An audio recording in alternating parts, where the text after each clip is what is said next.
sooner or later, everybody needs a new phone. A phone that will change your life. A phone that will make you a better-looking, more popular person. A phone that will break new boundaries and change the technological world as we know it. Well, this phone really isn't it.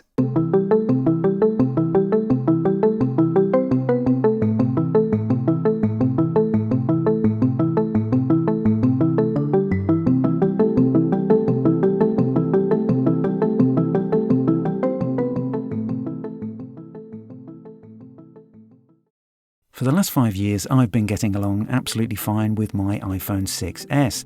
But 5 years into the Apple ecosystem, and with my 6s getting a little tired now, I thought the time was right for a change. But what to go for?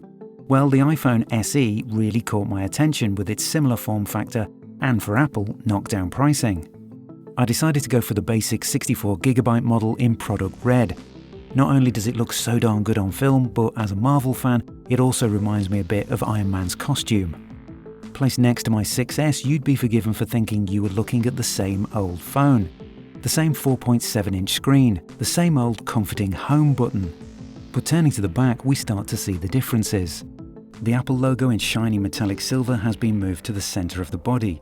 There are no horizontal lines anymore across the top and bottom. Instead, we have a completely smooth surface until you get to the single camera lens, which is slightly larger and in a different position, closer to the edge of the casing.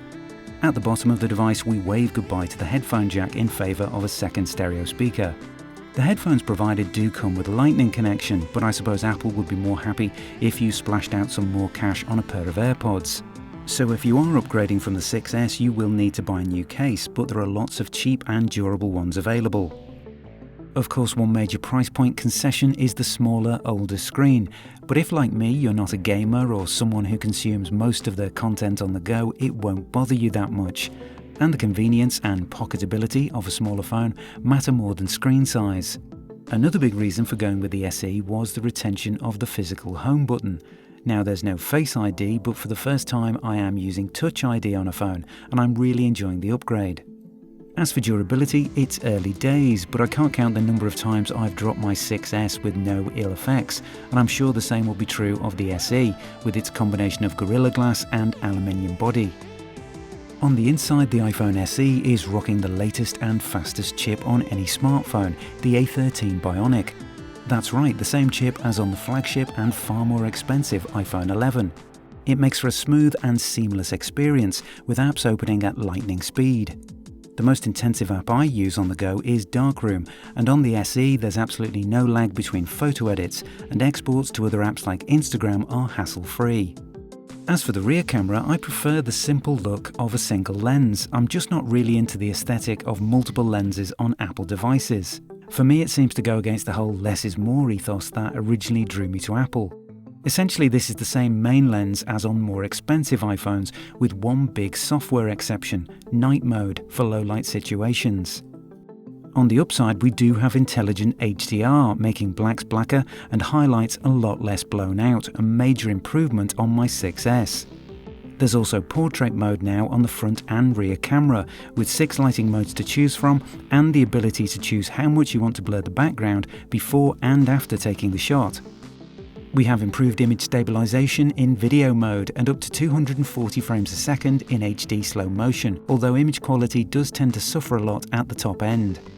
On the rear camera alone, we now have 4K at up to 60 frames a second, and this might come in handy for me if I need to grab some quick B-roll on the go and get it to match up with my main camera later on. External sound comes from the 2 stereo speakers and the earpiece speaker.